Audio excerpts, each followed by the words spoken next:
Welcome to the Joe Cohen Show. Join me as I share my experience with biohacking and invite top health experts to explore the latest technology, supplements, research, and resources for optimizing your body and brain. Hey everyone, I'm here with Kiran Krishnan. He is a research microbiologist and a health and wellness expert who aims to make complex information understandable to all. He has founded a number of successful health and supplement companies over the past 20 years, including co-founding and leading Microbiome Labs, the preeminent microbiome therapeutics focused on among health professionals. He's currently a co-founder and partner in 3 other companies that aim to revolutionize wellness care. He has conducted and published several research studies in scientific journals and has published chapters in scientific textbooks. He's got global patents and is sought after speaker on human health and the microbiome. I brought him on here to talk about the microbiome, what we can learn from it, and try to get as much information we can about the microbiome. Thanks for coming on, Kiran. It's a pleasure. Thanks for having me, Joe. Awesome. Tell me, let's go through what are some of the things we can get from microbiome testing? Yeah, it's a good friend of mine, his name is Reed Davis. He always said that when you look at very dynamic testing like the microbiome, and we'll unfold it a little bit of all the types of things that it can tell you, but generally what it gives you is it gives you a glimpse into healing opportunities. It can help explain why some of the disease pathways are functioning the way they are, why you feel the way you feel, and then it also allows for the opportunity to investigate ways of altering the microbiome through diet, through lifestyle, through supplementation to improve your condition quite a bit. Now, the reason why this is so impactful is because the microbiome really controls the vast majority of your metabolic processes in your body, right? The microbes that live in your gut, on your skin, in your circulation, virtually everywhere in your body house almost 10 times as many genes and genetic elements and proteins and so on than your own genes do. And so we've got about 22,000 functional genes in our chromosomes, and yet we have over 2.5 million microbial genes inside our bodies. So a lot of the disease processes that we're familiar with, everything from skin disorders to mood disorders to metabolic health, obesity, diabetes, autoimmune conditions, even very severe conditions like Alzheimer's, Parkinson's, and all that, those are all somehow related to a dysfunction in your microbiome. So understanding what your microbiome looks like from a testing perspective can really give you some insights on how you should adjust your lifestyle to better suit a healthier microbiome. Okay, so what are you looking for when you do a microbiome testing? What are the markers that are interesting to you? So the most interesting way to look at the microbiome is through a technology called whole genome sequencing. So whole genome sequencing basically means you're taking all of the microbial DNA you find in your stool sample and you're sequencing it from end to end. So that gives you the most accurate estimation of which microbes are there and in what proportion. Then once you get that information, you need the right type of software program. They call it bioinformatics to map out what your ecosystem looks like, right? So you need to know which players are there, in what amount, and to some degree where in the gut. Now, what that all tells you is what is the metabolic tendency of your microbiome. As an example, so you might have a microbiome that favors the production of ammonia. So you might eat a lot of protein because you work out, but your microbiome is converting a lot of that protein metabolization to ammonia. And that ammonia not only will have GI symptoms with gas and bloating and so on, but the ammonia can also damage your liver quite a bit, seep into your bloodstream, create inflammation throughout your body, including in your brain. And so that's just a mechanism of the microbiome. If you identify that in your microbiome test, then you go, okay, that's a tendency of my microbiome. Now, through dietary manipulation, I want to adjust that and reduce the ammonia producing bacteria and instead increase, for example, the saccharolytic bacteria. These are the bacteria that make things like short chain fatty acids that are really good for you, right? So you get an understanding of the functional tendencies of your microbiome, the types of metabolic pathways they tend to do, and then how you adjust your lifestyle and diet to make those changes so that your body responds properly. I'm assuming that the microbiome is not too different from the genetics. What I see in the genetic space is a lot of crap companies coming out and claiming, yeah, we do genetics, but actually they don't have any advanced bioinformatics tools to really understand. It's a very complex environment where you're looking at hundreds of millions of variants Hmm. and you're trying to get patterns of what kind of predispositions or pathways or networks. And in my company, we use sophisticated AI to tease these things apart. And there's so big investment, a lot of data, a lot of engineers involved. But you have in the spaces a new company coming out every day claiming they have advanced genetics where they're looking at 50 SNPs. Yep. And I look at that, I'm just like, these guys are a complete joke. Do you have the same thing in the microbiome space? We absolutely do. If you look at the base technology itself for sequencing, right, a lot of companies in our space will use something called 16S ribosomal Yeah, RNA yeah. sequencing, right? And the problem Hmm. with that is, and for the audience that's not familiar with that, basically it was discovered that every bacteria has these genetic codes called 16S ribosomal RNA. And the idea is that if you can map out and find all of the 16S sequences, you'll be able to identify the microbe that the sequences belong to. So you're only doing kind of short reads, right? So you're doing just small sequences reads rather than the entire genome. The problem with the 16S is that a lot of microbes share certain 16S regions. And Mm. so what these companies develop is they do a cheap way of doing short read sequencing. And then they use a probability calculation to say, we found 4 out of 6 of the 16S sequences, and so it must be this microbe. And at the species level, and for the microbiome, we really need to know the genus and the species and probably the subspecies. But at the species level, that type of technology has about 70% error rates. Right. Wow. And so the data you're getting, you're spending all this money on a test and you're pooping in a thing and sending it out to the lab and so on. And then you get the test back and it's 70% wrong. Right. And unfortunately, practitioners will use it to design treatments and all that, but it's off. It's completely off. And so that's a cheaper way of doing it. It's a quicker way of doing it. And unfortunately, in our industry, there's going to be a lot of companies that pop up that take the quick, cheaper route rather than making the upfront investments into better technology. It's interesting.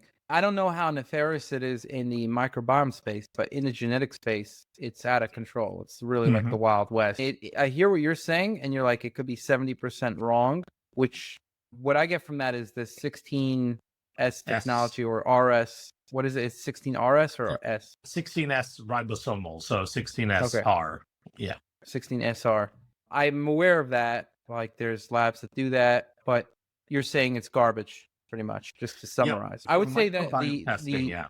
yeah, I would say the comparison is companies are just sequencing like 100 SNPs and Hmm. then telling you like, hey, look, we can tell you a whole bunch given information about this.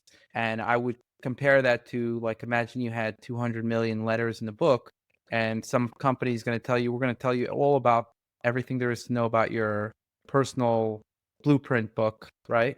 With these 50 letters. And you're just Right. like, what? You're like, and they're like, "Oh, great! This person Yep. has a white coat. They must know what they're talking about, right?" Exactly. And the thing is, it's like they make so many assumptions and leaps from that little bit of data, right? That Exactly, it exactly. can really The mislead worst, people. yeah, the worst offender in the space, I think, is Gary Brecka, but he's not so much worse than a lot of other people, right? It's okay. He's looking at 5 SNPs and he's making bigger claims, but it's not so off from what these other companies are doing, where they're looking at 50 variants and making slightly less claims, right? Yeah. It's still Right. they're both garbage, and you Yeah. can't really learn that much from it. You really have to. The way the genome works is there's 200 million SNPs and other kinds of variants. They're all doing something, right? Hmm. And they work together to create a predisposition or pathways and biochemical changes that can't be explained by one SNP or another, Right. right? Yeah. Yeah. And Connecting yeah, those dots becomes really important, right? Because, and some of these gene variants are upstream and downstream of others, right? So one may affect the epigenetics of another, and you need to be able to connect those dots to get a proper picture. And it sounds absolutely, like you're doing that through some sophisticated AI, which is really important because it's so complex. You need the power of absolutely, AI, right? To be able to connect yeah. those dots. And we're looking at sometimes 1 million variants to predict if you have a predisposition for a given topic, right? A Yeah. complex trait. Whereas you see these other reports, they're looking at 1 or 2, and they're like, yeah, you've got a high risk of heart disease because you've got these 3 variants, and you're just like, Mhm. what? Right. What's going on here? Literally, huh? So I see a lot of foul play in the genetics industry. My assumption, it's hard to know though, unless you're really an expert in the space, Mhm. you don't know. And so you have people who are doctors, people who seem educated, and they don't know what the hell's going on in the genetics. They're just buying into a lot of this garbage. And so I'm similarly not very educated on the microbiome space, and I know, at least I don't know a lot of stuff there with the technology, like what's legit, what's not. I try to ask people, very hard to get good answers. But one thing at least I'm walking away here with is the 16S technology is garbage. Yeah. Forget about it. Exactly. Um, Yeah. And yeah. often another one that companies use There's is RNA-seq. That's another one, right? yeah. And then there's Mhm. the whole genome. What are all the different kinds of tech used for microbiome analysis? So there's RNA-seq, and RNA is problematic as well because RNA is really a snapshot, right? It's what was translated at that moment that you took the samples. RNA doesn't necessarily give you a one-to-one read on the DNA. And so that in itself is a leap. Hmm. And RNA is also very unstable, right? It's a single Mm, strand. It's right. not designed to hang around for a long period of time. And so the companies that are making major claims on testing RNA are also doing things that I think are scrupulous because the science doesn't back Scrupulous or unscrupulous? unscrupulous. Sorry, yes. So they're doing things that the science simply doesn't back up. I have So a quick then, question for you, and yeah, can you answer this as bluntly as possible? sure. Is Viome garbage? In my estimation, when I've looked at what they do, I don't see any validation for how they generate the data that they generate. And I'll tell you this: I did a talk at UCLA. It was like a genetics conference with all the top professors in the space, and I did a talk. And the person that went right after me was the head of science for Viome, and he was getting lambasted by the researchers in the room. I've never heard these kind of professors yelling from the back of the room about show us the data, this is garbage, you can't conclude that, all of that stuff. Right. So to me, I'm just like, what are they doing? Why don't they be more open about their technology? Why don't they be more open about how they get the data that they get? It's all kind of black box, so it's really hard, That's a you big know. problem. Okay. Yeah. Yeah. I know exactly what you're saying because we have a similar thing in the DNA industry where, okay, let's say you say self-decode says we're looking at 200 million variants. Great. Hmm. Congratulations, self-decode. That's one thing, right? And first of all, if you see somebody's looking at 50 variants, you can already start walking away. Hmm. You're right. Right? Like, Yeah. but if you see somebody's looking at whatever number of variants, 200 million, doesn't necessarily mean it's correct, right? So what we've had to do is we validated it against a bunch of biobanks to Yeah. see how well our predictions are, and then we benchmark that against the top other, the top uh, algorithms in the industry to see what was the best. We outperform them, right? So that's why we're confident that what we have is good. But when you have a black box, that means you're actually not doing that because You're to not. publish something, which is what we've done, you have to open up that black box. And that's what Yeah. we discussed internally. Like, hey, if we publish this, we open up the black box. But we said, yeah, we got to do it, right? Like, how else are people going to know if we're legit? Yep. And Viome has not opened that black box up. I would say they're garbage, Yeah, the last I or they checked, should prove me otherwise. they're a very well-funded company with lots of marketing, certainly dollars behind it. And so I don't see why, number one, they wouldn't open up the black box, provide information around the validations. And then number three, use Accurate their it in predictions science. are against Yeah. what they're predicting, right? Yeah. Show us the data. You're predicting X. How do you know this? What's your Yeah. evidence? For And they're example, not doing that. they're not like someone sends in a sample and then it gets analyzed by the black box. And then the other side end of the black box, a report pops out that says, don't eat spinach. And then the Right. question is why and how did you come to that conclusion? And Right. because the problem is spinach is good for you. So telling someone not to eat spinach, you should have good reasoning behind it Right. that's validated. But you have to show that. And so Right. anytime a company is not open with that stuff, it always gives me pause. And so the RNA, I think, is problematic. The other one that's used quite But often this is is the RNA is a different issue. There's a few problems with Viome. I Mhm. would say there's three major problems, right? One Yeah, is the RNA technology that they're using is not great to begin with. yeah, Better than the 16S, but still not. I would probably compare it in the genetic space to like whole exome sequencing or something. yeah, Meaning there's some value there, but let's just say there's better tests. yeah, And so there's issues with the core test itself. But then when we get to the analysis, problem number two, they're not transparent in how they're making in just what they're saying exactly. Like yeah, they're making a prediction that you forget about the recommendations. Just whatever they're predicting about the microbiome or what's happening there, they're not being transparent about. So that's problem number totally. two. And then problem number three is getting to recommendations. How do I know that your recommendations are not garbage? Yeah. How do And you make what's that leap? interesting, yeah, how do you make that leap? What's Mhm. interesting to see is that I see the exact same problems in the DNA industry as the Mhm. microbiome industry.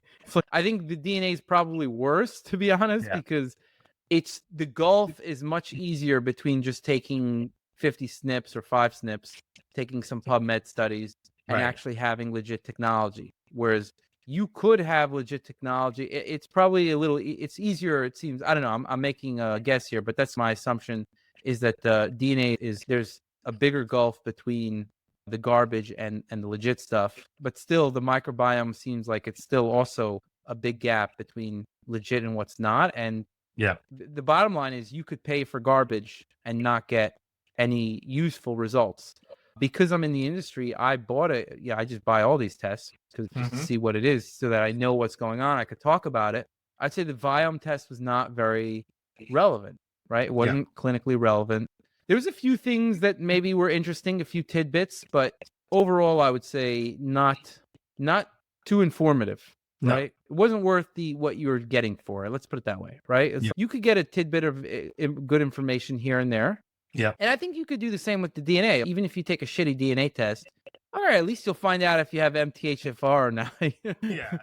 A couple of common things. Yeah. You might find Mm. out you got this variant, that variant. Okay, it's a interesting tidbit. Good to Yep. know.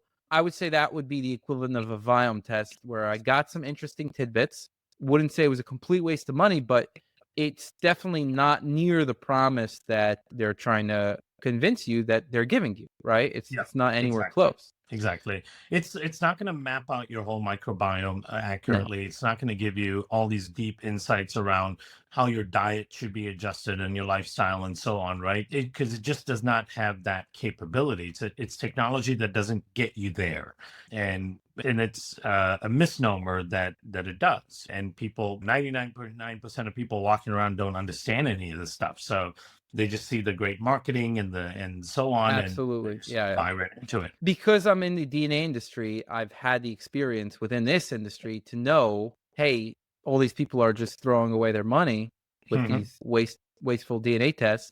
I had a feeling that this was a similar thing, maybe not on the Yeah. same scale, but something similar was going on in the microbiome industry, and that's why I was always afraid to touch it. I still dip my hands a little here and there, but and that's, by the way, why I wanted to have you on. I wanted to understand. Somebody recommended you, say, hey, this guy knows a lot about the microbiome. I said, all right, this is something I want to know more about. Separate fact from fiction, Yeah. hype from bullshit. I think it's important to understand. Just to contrast the DNA industry, like what Viome is doing. Number one is you have to use the starting technology, the right thing to begin with. Yeah. Number two, you have to have the right analysis and then the good technology for it and then validate it. Open Yeah. up that black box, show people what you're doing, or else it's trust me because I'm a nice person. Right. You know? Yep. Because I say so. Yep. And I have I've white got coat I've got often. some credentials or I've got a white coat or something like that. You know, Right. somebody with an MD says to do it that we paid. And then the other thing is the recommendations. What we do is that's the thing that the recommendations, when we recommend things, we break down the whole entire logic with all the references why something is being recommended. Yeah. So that you can see the logic, if it makes sense. And we don't only do it based on DNA, we do it based on symptoms and conditions, goals, the DNA risks as a whole, so all of your polygenic risks. And then we also include lifestyle risks, questionnaires, and then individual variants sometimes can be attached to certain recommendations. So it's like the entirety of that. We show you the whole logic of why something would be recommended. Yeah. That sometimes is a lot of information for people, but it needs to be done so that people understand what are all the benefits that something's doing. I saw the same thing with Viome, is that not what we're doing, but what you were saying is that they're like, don't eat spinach. And I'm like, why the fuck am I not eating spinach? Explain this to me. Exactly. Yeah. And it's just like giving me random stuff. Eat this, don't eat that. Apricots, yes. Yes. Make sure to stay away from bananas. You're like, what? And there's What's no wrong with explanation bananas? of the logic. Exactly. Yeah. It creates this thing where I've had people that have done the test and then now they're freaked out. The test tells them they shouldn't eat this, that, and the other. And these are things they've been eating all their lives. And they're like, wait, have I been poisoning myself with bananas? And they're like, no, you haven't. And they haven't really provided adequate explanation. I think for your audience, it'll be good to understand like how complex it is to actually get a microbiome map or picture, right? So just so people can wrap their heads around what you have to do. So imagine you take a stool sample. That stool sample has hundreds of billions, if not trillions, of bacteria in it.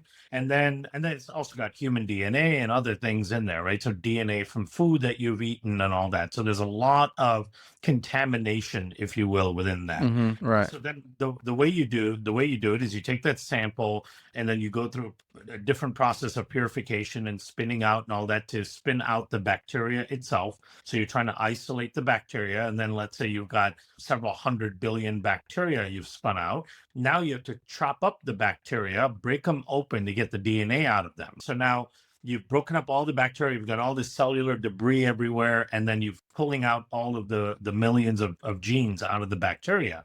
Now you concentrate the genes and now you have the genome.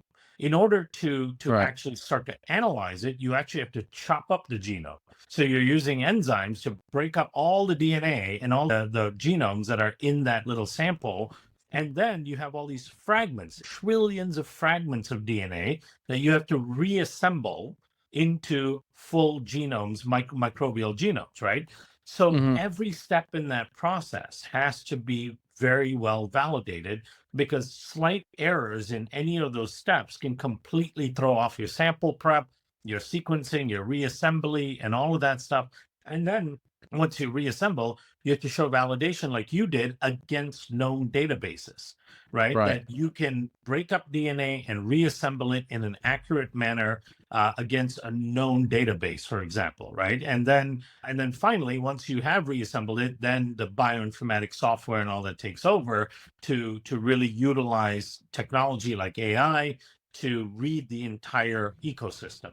And so it's a very complex process, and companies need to validate every single step in that process. And the easiest way for a consumer to know if a microbiome test has gone through that validation is if they use those tests in publications. That's the key, right? And most of them don't use their tests in publications, meaning they don't use it in clinical research to analyze microbiome changes and so on. Because if they did, like you mentioned earlier, you have to prove all of those things. You have to prove all the validation. You have to open up the black box, right? And so with the Biome effects, for example, we've used it in a number of studies that are published. And that is the easy way. So if a consumer is thinking about a microbiome test and they're trying to figure out, is this the right kind or not? What they need to do is call the company and say, hey, have you used this test in any research? And if so, is the research out there, right? And the company should be able to send you an easy, quick link to a published paper that says we use this technology in it. You don't have to understand the science. You don't have to understand what I think that's that's an interesting rule of thumb, and that's what I mean. We would be able to do the same thing. Here's the literature that we have Yeah. on this, and we could show them, like, the thing is, in our space, they're probably not going to understand how to read that, but at Just the least fact that you can provide it, that's the right, key. Yeah, because most right. of the companies won't be able to provide anything. That's true. None of the consumer companies pretty much can provide anything. It's a huge scam, and the whole consumer industry is terrible here. Yeah. One of the reasons I'm very against having a scam company, and I'm also very curious, so I always want to see what the latest technologies are. And so we started off with bad technology, but 10 years ago. But Hmm. I was always looking at what's the most cutting edge stuff. But the other companies have just stayed where they're at because it's Yeah. cheaper that way. And Yep. and what they do is they educate the market on the garbage, Yep. right? So they put out some people, they speak at some conferences, and the people who are booking them, what do they know about genetics? Yeah. Yeah, what I say is it's the blind leading the blind. They're now Yeah. putting out educational content to educate people who don't know, and they're learning from people who don't know. And there's Right. just this whole inch of bullshit Just feeding ignorance. each Yeah. other ignorance. Exactly. And Yeah. so I've seen this is very frustrating in the DNA world, because in the health world, you don't want to shit on other companies because it's not a zero sum game. You Yeah. could technically, if you can get help by someone else, then go for it, right? It's about improving people's health. But Yeah. the problem is that when these companies are not improving your health, I've decided that I'm just going to speak out against all of them. Like, Totally. I'm not going to tolerate it, and I'm going to call out names too. Yeah. I mean, because the thing is, it hurts the industry as a whole, right? It's Yeah, because this industry can do some amazing things for people's health and wellness if they use the right technology, if they validate things exactly, properly and all that, right? exactly. These are powerful tools, but DNA as so many well, people squander exactly. it. Yeah, Yeah, exactly. exactly. And then you have these articles Mhm. about, some professors, like, all these companies are garbage, which they're right for the Mhm. vast majority of them. And that's the problem, is they're ruining, right? It really is garbage for, like, most of these tests are garbage, and you're not able to get good stuff. But the technology itself, especially on the cutting edge, the newer stuff is truly incredible. And it sounds like the same thing for the microbiome. Yep, totally. Same So exact thing. And you're saying the company Biome FX, I'm assuming you're affiliated with that company as well? this was a test that I had developed in my previous company called Microbiome Okay. Labs, and then Okay. I ended up selling that company. That it's now owned by one of the largest biotech companies in the world called Novo Nordisk out of Denmark. They're an amazing company. They dedicate billions a year to R&D and research.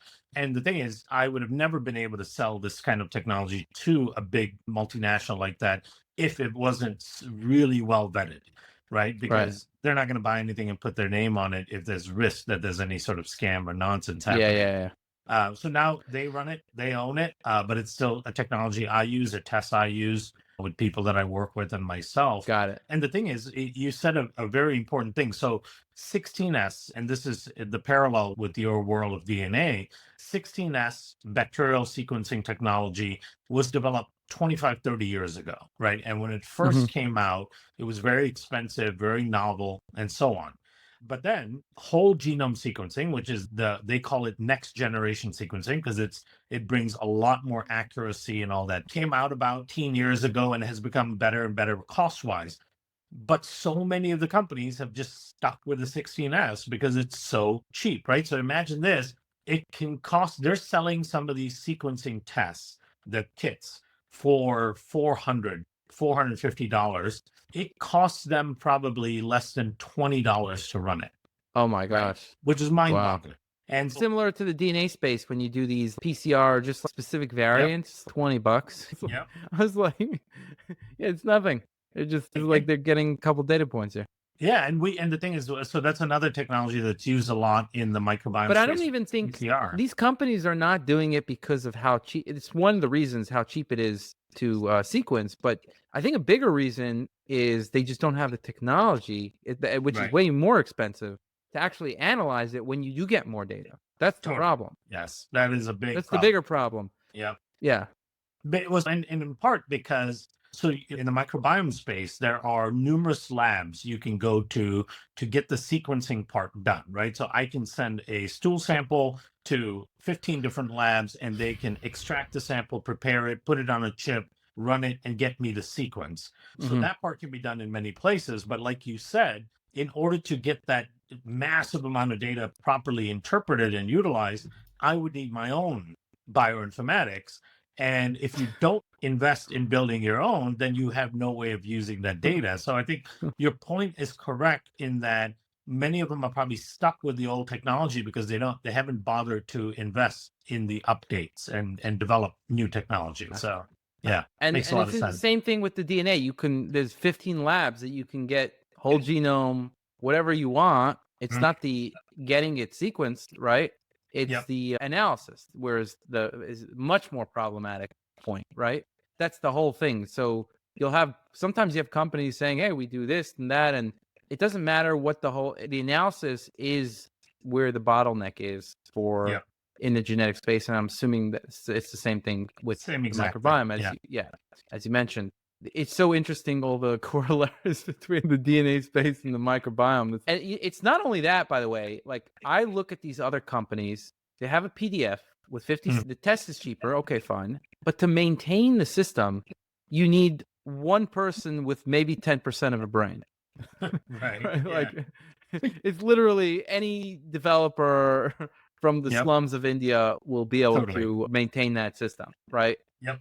Maybe the server costs we're talking about are like $10 a month. Yep. Minimal. like, Yeah.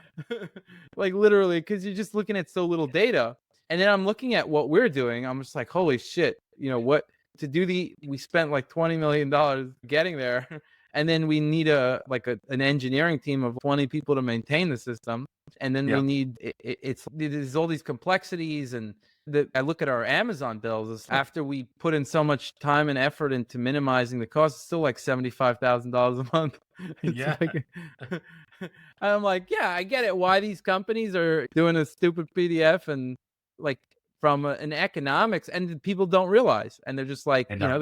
they're drinking it in. They're just like, oh, they said it's good, right? Mhm. I'll get it. Yeah. These companies, as long as they keep making money, they'll keep sticking with the same Yeah, program, right? exactly. What we decided as a company 3 years ago is I said, okay, look, we're looking out at the space. We're like, all these companies are scams.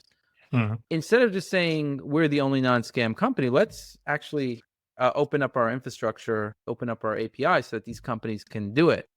And what we find is that's where when whether people are unscrupulous or not, right? Yep. Some Totally. of the pushback is, wait a second. First of all, sometimes they're just like, oh, we have this professor in this university that they paid off, and they're like, they say it's fine. Like, Right. oh, yeah, sure, right? Hmm. Like, if you actually go to the top professors in the top universities in bioinformatics, they'll tell you what garbage it is, right? Totally. Yeah. But what we see is the pushback is, hey, look, we already built this. Why would we want to spend more money on what you have? We already built this. We put in, Totally. nobody knows the difference. Yeah. Like, Right. they're like, especially before they buy, like, Yeah. what do they know? It's not, how is this going to help us sell more? And they're like, we're paying whatever, 20, $30 for this test. You're saying we should get something more expensive and pay more money. And how is this going to make us more? Like, you could see, it's clearly just, economically, it's not making sense for some people. Whereas you see other players are like, no, we want to use the best stuff. And you could see clear differences in the scruples between different people. And yeah, and that's very, very eye opening. So I think we do have 80 companies that we provide infrastructure for, but there's companies that just basically are digging their head in the sand, and they're like, we don't want to know. We're Right. making money, and our expenses are pretty low. It's just the marketing Totally. cost at this stage, right? They already Totally. had their, yeah. Let's go through some of what you can get from a microbiome test, like a legit microbiome test, right? Yeah. I see some B vitamins here. I'm looking at Hmm. a sample report here. I feel like most of the B vitamins are just going to be what you're getting. Maybe 10, 20, 30% is from the microbiome. Does that sound about right? It is, yeah. And the interesting thing is the microbiome makes methylated forms of the vitamins. Oh, okay. So even for people with the MTHFR SNPs, if you have adequate production in the microbiome, you're going to get methylated forms, which is great. One of the very high level things that you want to look for is like on the first page of the report, where you're looking at diversity. Now, diversity of the microbiome, which is the number of viable species, is a very important measure for longevity. There's lots Hmm. of great studies that show that diversity of your microbiome is one of the best predictors of your disease resilience and your longevity. And Hmm. as you age and risk for disease increases, your diversity in the microbiome shrinks. So that's, you really want accurate data on diversity, and you have to do whole genome sequencing for that, right? If there was one thing you were going to get out of your microbiome test, it would be the diversity component of it. Okay. Because, and then there's But so many things you can do to increase it. okay, so you get the diversity part of it. The question then is, do probiotics itself increase diversity or decrease it? Certain Because types you're, can, yeah. yes. So if you use spore-based probiotics, for example, like Bacillus endospores, they can actually increase diversity by bringing up species that are at really low levels within the microbiome and competing against species that are starting to take over. So they can act as a police of the gut. Which spore-based ones? In particular, like Bacillus subtilis, Bacillus coagulans, Bacillus clausi. There's a product in the US called Why do those give me Megasporobiotic. gas? So, A lot of so those they, spore-based ones give me gas. yeah, so one of the reasons it can be is because when they go in, they start using quorum sensing and they start killing dysfunctional bacteria, right? So they compete Hmm. and kill off bacteria. Now, some people experience what we call a Herxheimer reaction when there are big microbial changes in the gut. And you can experience that as gas, bloating, loose stool, but typically it's temporary. So if you keep with it, or if you taper the Mm, dose up very slowly, you'll be able to punch through it in a matter of a couple weeks. got it. But it's typically a good sign if you feel something like that, that, okay, a good change is happening. Okay, so now what I've noticed is when I consume too much protein, which I do consume a Mhm. lot of protein, I feel like there are some negative changes if the microbiome isn't me, if I don't take a lot of probiotics with it, Yep. right? And I've experienced higher ammonia, I've experienced higher methane and higher sulfur. Yep. And sulfur you could just smell in your gas. Totally. Right? Yes. Yeah, you can't hide that. And methane as well, right? It's also a Yep. certain kind of smell. And ammonia I've checked in my blood. So Yep. sometimes I saw it was higher when I wasn't taking the right probiotics. What so you would say like those things are all from a high protein diet if you don't have the right probiotic species? Yeah, it's a combination of having the right probiotic species, because the right bacteria will actually quench and neutralize the ammonia before it Hmm. gets to the blood circulation, and it Right. works with the liver to do that. And then you may have high levels of sulfate reducing bacteria, which will produce that hydrogen sulfide and the sulfur Mm, that you experience. And then, of course, some people will have methanogens like Methanobrevibacterium that can convert some of the carbohydrates and proteins into methane. And again, you want the bacteria that competes against the methanogens so that they don't get to ferment the foods that are coming What's in. your favorite ones for Probiotic methane? ones. Yeah, for Yep. methane, ammonia, and sulfur. So there's a bacteria called Bacillus subtilis HU58. It is such a phenomenal bacteria at competing against those types of dysfunctional microbes. It reduces gas, bloating, methane production, ammonia production, and all that quite a bit. It also metabolizes ammonia. It itself can Mm, break down ammonia for you so that it reduces some of the toxicity on the liver as well, because the liver has to hmm. do a lot of that job for you. Interesting. Okay. I found for me the best like what are your overall best probiotic species? Give me your top 5 Yeah, of so I all would time. say Bacillus subtilis, Bacillus coagulans, which modulates immune response quite a bit. I really like a strain called Bacillus indicus. And the reason I like indicus is because it produces carotenoids, antioxidants in the Oh, lining interesting. of the gut.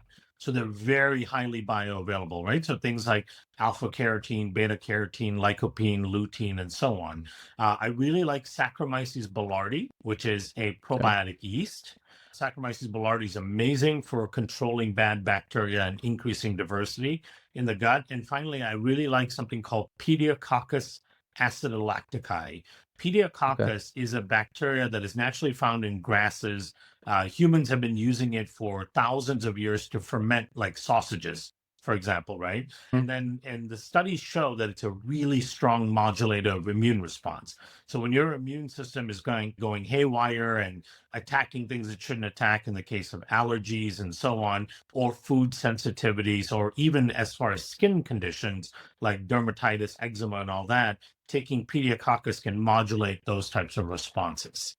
So that's interesting. I've taken all the species you've mentioned Yeah. in some form or another, usually multiple times. Those are your top species. I'll tell you the truth. It's hard to know what works the best, but I can tell you what mine top species are from what I can Yeah. tell. And I'm not saying those. Yeah, I've tried a whole bunch of like pretty much everyone I could get my hands on.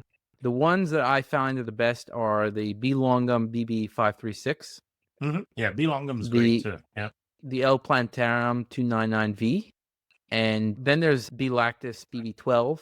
Okay. These Yeah. are, yeah. I think L. rhamnosus GG is probably going to be up there as well. And GG is one of the most well-studied probiotic strains Yeah. ever. It's got Mm-hmm. something like 800 studies behind it. It's Yeah. especially fantastic for women and Hmm. vaginal health and Oh, reproductive interesting. health and so on. Yep, it does a lot in men as well But in they terms use of others for the vaginal health ones. If yeah, you, yeah, no, it's not so much the GG one that they're using.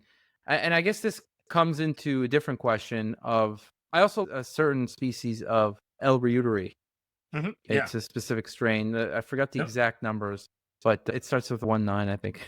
Yeah, um, there's all these train numbers are crazy. yeah. The benefit of L. reuteri is really interesting because to me, one of the things that it does, and keep in mind that reuteri, you don't find it in the microbiome of the Western population anymore. We've basically screwed ourselves and gotten rid of Oh, it. that's But you interesting. find really high levels in hunter-gatherer tribes and Mm, foraging tribes and all that, like in Papua New Guinea, for example, right?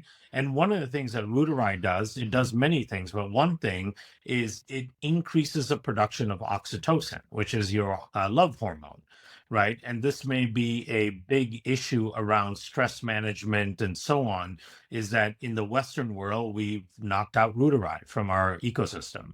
And so we tend to be in a stressful state. I think the data shows most people in the Western world are in a stress fight or flight state 70% of the time, which is crazy to think about mm, because the whole fight or flight state, the sympathetic, parasympathetic, is designed to be a short experience just to survive. And then you come back down from it. And no other right. species on Earth can remain in a stress state for that long. So Voodoo plays a very important role. And there's one more I forgot that's my favorite is a B. longum 1714. What I like about Oh, that I've strain, never heard that right? one. It's a psychobiotic strain, the most Yeah. well-studied psychobiotic, which means that it has a gut-brain impact. There's about 8 studies on it that shows a dramatic reduction in cortisol response, stress Wait, response. what is it? 1914, you said? 1714. So it's B. longum 1714. 1714. Yep. There's a product Okay. called Zen Biome in the US, and then there's another product in Europe. I can't remember what it's called. Alflorex, I think. Okay. Alflorex. The 1714 strain is amazing for mood balancing and Interesting. sleep. There's also Okay. 3 sleep studies on it too. So microbes can do a How lot.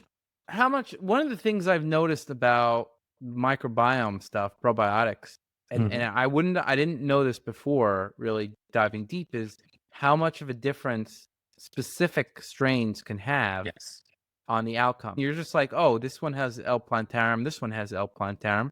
Yep. But then when you go into it, you're actually like, the effects could be quite different, right? Or not there at all. Yeah. So you bring up a very important point, and actually, I'll use the 1714 strain as an example.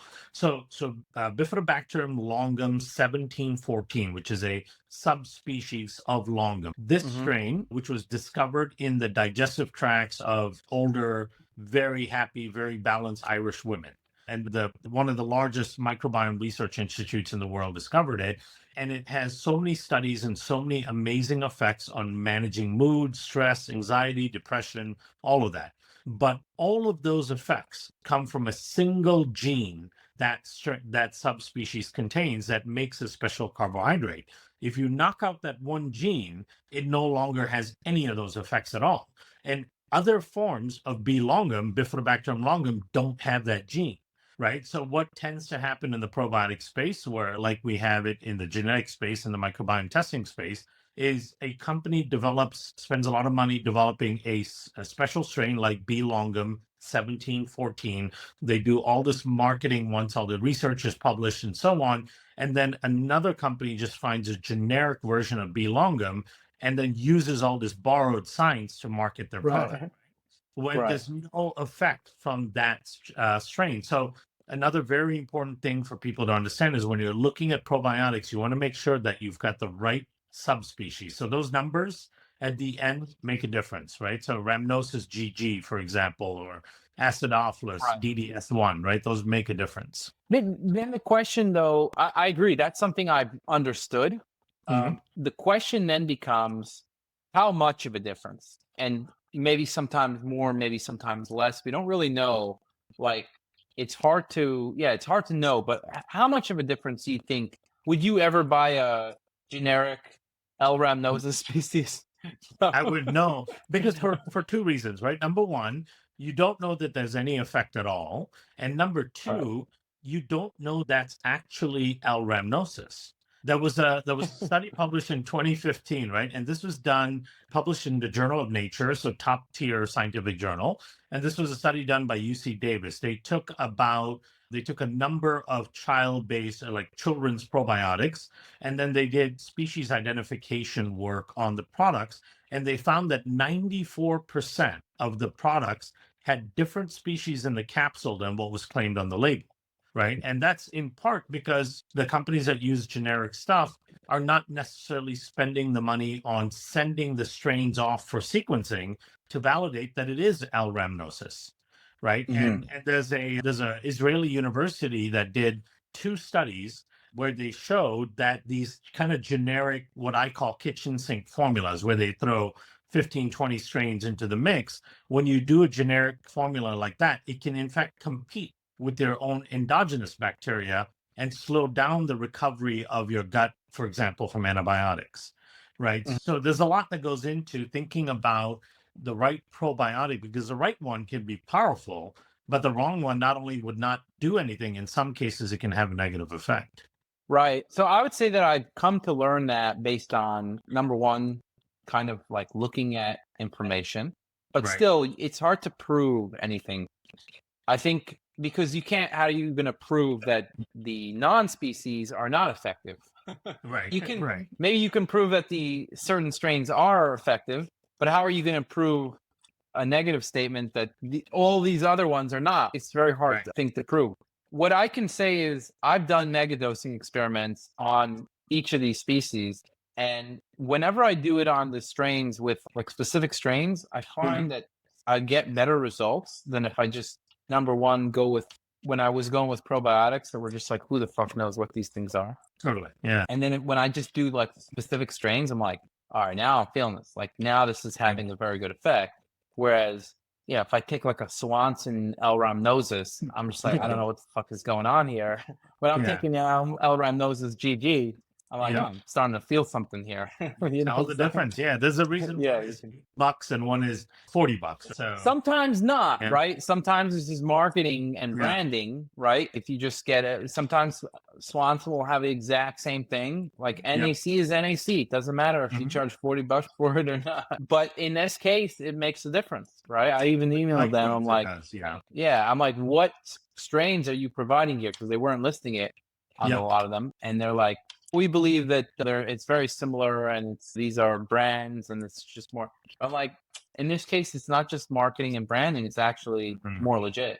Yeah, totally. And one of the things I always remind people is that microbes are biological entities, right? They've got thousands of genes themselves and proteins and things that they make. Two microbes can have the same genus, same species, but be upwards of 10% different in their genetics, which means Mm, that their functions are really different, right? So when right. we classify or characterize microbes, you could be an L. rhamnosus and have as much as 10% of your genome different than another L. rhamnosus. And so you have completely different function. But like you said, a Mhm. compound like calcium is calcium and vitamin C's. These are things that are easy to check, validate, and they have definitive structures. But with Right. drugs, They're complex biological entities, so you have to be careful. 100%. I've noticed that in real life. Yeah. Absolutely. It's not a marketing thing. And it's also sometimes there'll be very expensive ones that don't have strains on it. And Yeah. I think my opinion now is I don't buy any probiotics that don't have strains on it. They don't Totally. list the specific strains. And I would say I'm even going further where I'm stopping to buy any probiotics that are not even single strains, Yeah. because then you can't know what the hell is going on. Right. I'm You taking start like mixing 30 all the strains stuff. there. I don't know. I don't know what's doing what. And Totally. I've had some clients with bad responses too. They're like, I don't know what's happening. I'm like, I don't either. Yeah. Like, I don't know. You could be responding negatively to one of these strains, and I don't know Totally. which one of these 30 strains it is, Mhm. right? And they can knock And down each other's yeah. function too. University College Cork did some studies on that B. longum strain I was talking about, the 1714. They found that if you mix it with any other bifidobacterium, it basically knocks out its function. So this like assumption that let's Oh, just throw interesting. more stuff in it doesn't necessarily work when it comes to probiotics. That's what I'm realizing, because I was also, what happened was I was like, I took antibiotics some time ago, and then I wanted to like repopulate my gut with every probiotic I could find. So I started just, yeah, if there's any unique species, I'm like, oh, I'll take it. But then what was happening was like I was getting some, I don't know, it's like tons of gas and stuff. Yep. I'm like, what the fuck is going on here? It just wasn't clear. The more probiotics I was taking, I don't know, it wasn't having a better effect. It was No. just, I don't know, it was having like a weird effect, right? But what I noticed is that when I was taking the single strains, I have 10 single strains that I really like. If I'm taking those, I'm like, oh, these are good. Yeah. Totally. Yeah. So, And you know what to yeah. expect out of them, right? So they work well. Yeah. Yeah, and you could take 10 of these strains. I'm not getting loose stools or gas or bloating or whatever, just like random effects. Yeah. It's predictable effects. It's doing what it's supposed to be doing. Some of these probiotics are even making my gas smell worse. Meaning it's probably then with that, when I say worse, it's methane, sulfur, or Totally. ammonia. Yeah. Yeah. So yeah, there's one, the ones that don't have the species name to it next to it. I don't like those didn't do that well for me, actually. No. Interesting enough. Yeah, which because it's hard to know what they are. And it's just you don't know what they are and what they will do. It's Yeah, just there's one. Do you have I'll tell you which one it was. Okay, so the L Reuteri DSM Mhm. 17648 I found was the best one for me. I don't Yeah, know if you. that's a great strain. Yeah, I found the B bifidum MIM B75 to be very good for me. yeah, And then I found the S. boulardii CNCM I745 to be good. Are you yeah. Those familiar are with that all one? very well studied. Yeah, Yeah. those are very well studied, and that particular Bilardi is really widely sold in Europe.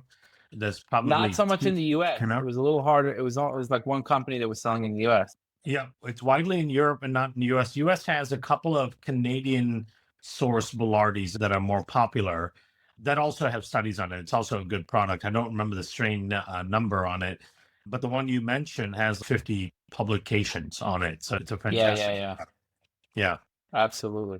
Yeah, I think we can go a lot more deep into this, but I think we're hitting the limits here of the time.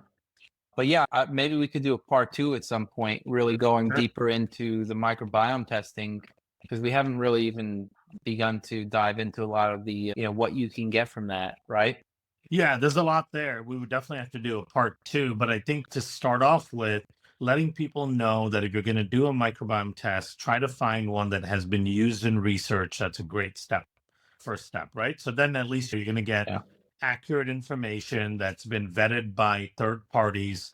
The test has been validated and so on. So that's a great step one.